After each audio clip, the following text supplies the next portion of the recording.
Phil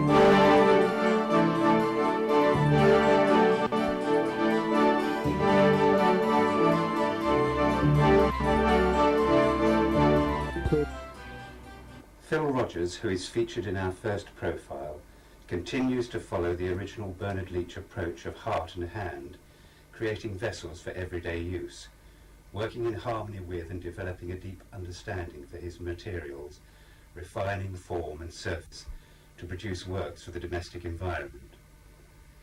These pots, however humble, make little slavish gesture to our consumer-based society, but instead offer objects made with care and conviction. They often possess visual poise, beauty, and their own inner spirituality that stems from the concerns of design, function, and the search for simplicity and purity of form.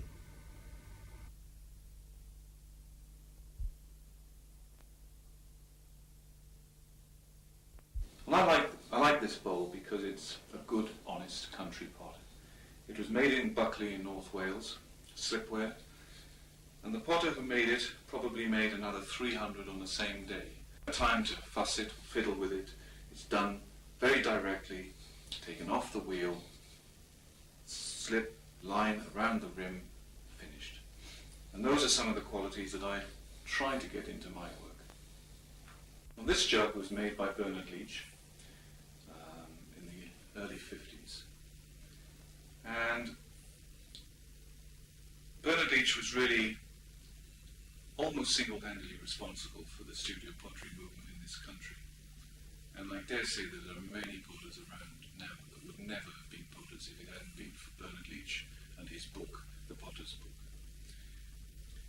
Well, when Bernard Leach came back to this country in the 20s, he brought with him a Japanese potter called Hamada. And together they set up the Leach pottery in St. Ives. And this pot is a little vase made by Hamada, although much later, probably in the 60s, in Japan. And I admire it because the decoration is done very simply. It's just a finger wiped through the wet glaze. And the running down of this glaze, the white glaze over the black, largely accidental. But it's really all that this little shape needs. Now, this jug, this pitcher, was made by Michael Cardew, who was Bernard Leach's first pupil at St. Ives. He stayed there for about 3 years and then went off and started his own pottery in Gloucestershire at Winchcombe. And this was made, I would say, around about 1929 at Winchcombe. And although I've never actually made any slipware, so any earthenware, all my pots have been stoneware, there's something about this pot in the quality of its making, the directness, that I admire very much. And again, it's something that I try to inject into my own work. The clay I use comes from Dorset, and I mix it in an old baker's dough mixer.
I like to use clay that's really rather soft, and I do that for a number of reasons.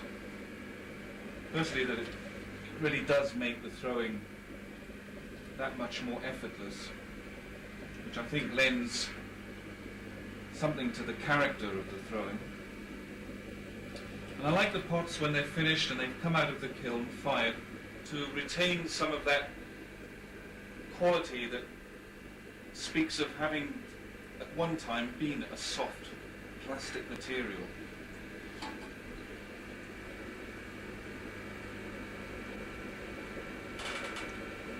Having the clay nice and soft also helps you to make manoeuvres like the following one.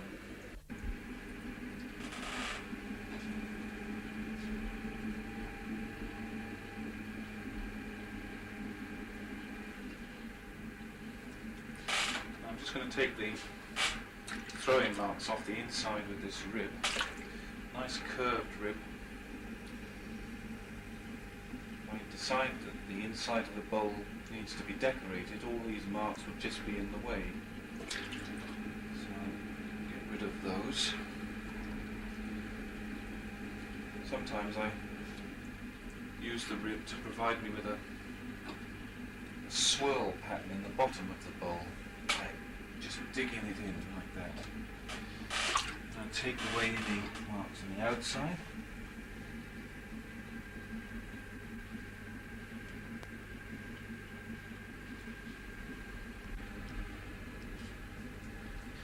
Now I like, with all the pots that I make, to get them from the wheel as close to finished as possible.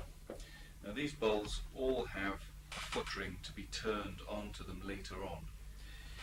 But what I want to do now is to cut away as much of that foot ring at this stage as I possibly can. It's also much easier to turn like this than leaving it all till later when the clay is drier and firmer. It's certainly a lot quicker and it's a lot kinder to your tools. You find that you don't need to sharpen the tools quite so often. Okay, well, the last thing I'm going to do to this bowl is to put a ring around the inside, about 3/4 of an inch below the rim, as a sort of decorative full stop punctuation to the edge of the bowl.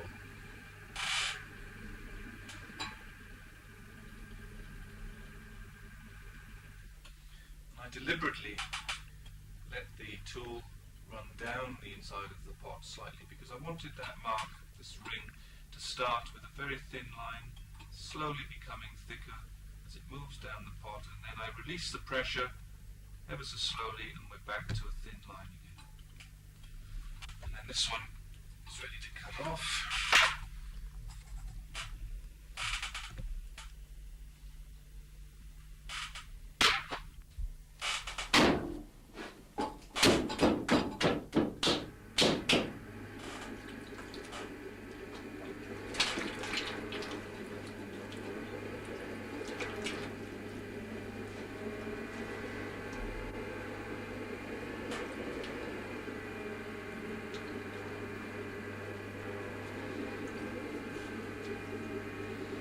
I'm making a fairly large, wide, shallow dish.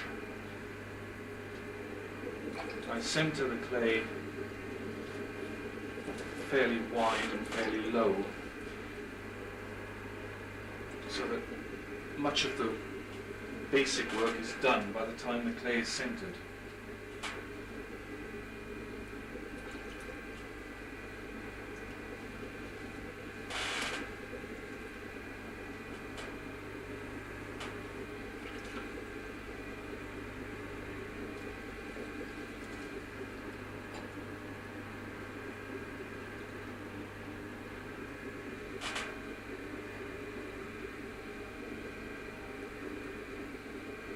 Coax it out to the edge, bearing in mind that it's going to have a foot ring underneath, so I want this area here left reasonably thick to allow for cutting underneath the bottom later on.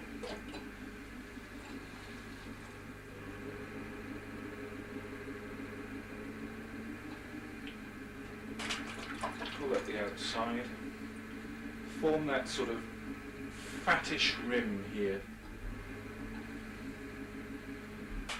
Out of that fat rim, and then pull the lip to the dish.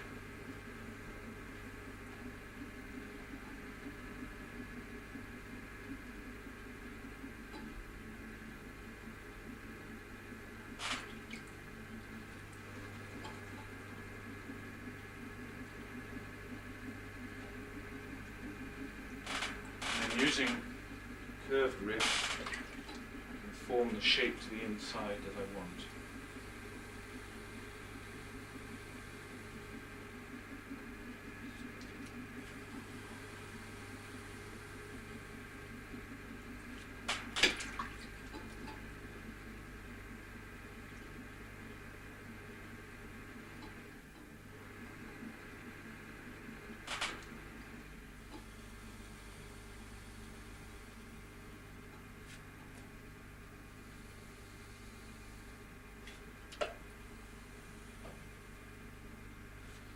The inside of this dish is going to be decorated by drawing in the clay, so I have to take away all the throwing marks and leave a smooth surface, otherwise they would just get in the way of the decoration. This type of decoration really requires you to know exactly what you want before you start.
I really enjoy making jugs.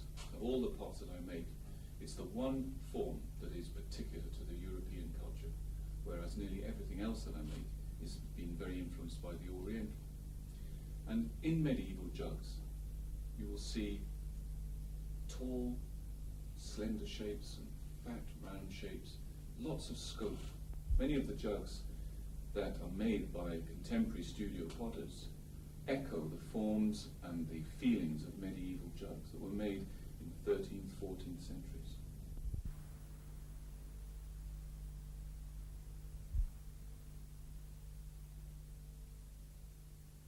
Handles are not an Oriental feature. They were very much a European feature. Handles really didn't appear in Japan to any great extent until Bernard Leach went there and showed them how to put handles on.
need to know fairly accurately how much salt I'm putting into the kiln so that each firing is pretty much like the last one. So I'm just going to weigh it out into bags of salt, each weighing a pound. I wrap it into a little paper bag which makes it easy to get into the kiln.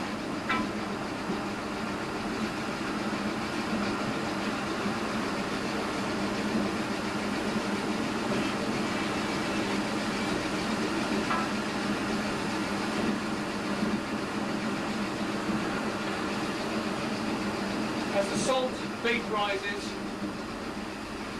passes around all around the pots, reacts with the silica in the body of the pot to form a glaze. Later, once I've finished salting, I will oxidize the kiln for about 2 hours, which will develop the colors for me. I particularly look for oranges and warm tan colours. So I find that period of 2 hours at the end of good, clean oxidation is very important. Inside the kiln here I've got little rings of clay which I can pull out during the firing to see how the glaze is building up on the pots. I gently lift it out, pull it out.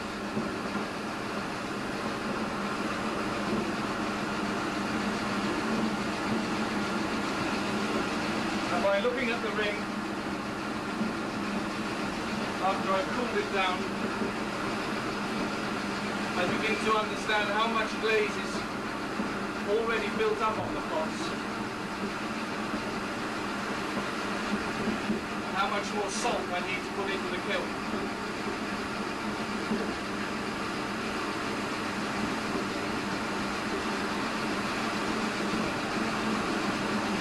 Almost there now. I think one more loading of salt will see us through.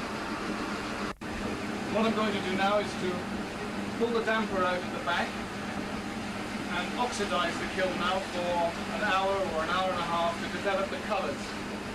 The colours that I want, the oranges and the tans, it's very important to oxidize the kiln for a good length of time at the end. If I just switched it off now, and bunged everything up, everything would come out a rather sort of dull, porridge brown sort of colour, which is not what I want at all. Okay, I'm just switching the oil supply off. I leave the burners running with the compressed air coming through them, which helps to cool the kiln. I want the kiln to cool very quickly to start with, down to about 1150 centigrade. At that point, I'll close up all these openings, stop any air from getting inside, push the damper in the chimney, and leave it to cool under its own rate so that we don't risk any dunting or cracking as the pots cool down.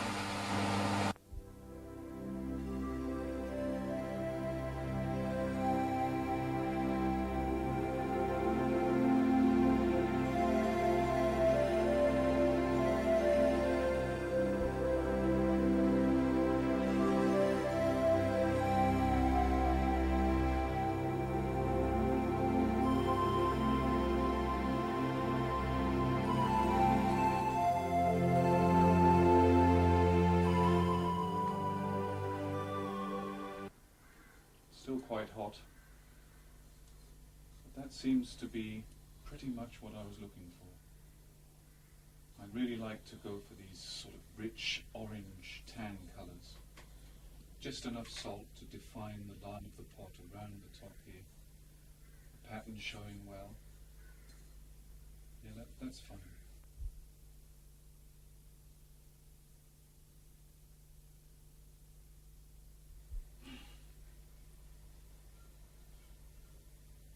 The lovely thing about salt glaze is the way that it enhances every mark on the pot. And in this one, I've textured the whole of the outside of the pot with lots of little lines. And salt glaze has brought those to life. There's ever such a slight blemish here where it touched another pot in the kiln, but doesn't matter to me really. I can grind that down and smooth it off, and it's all really part of the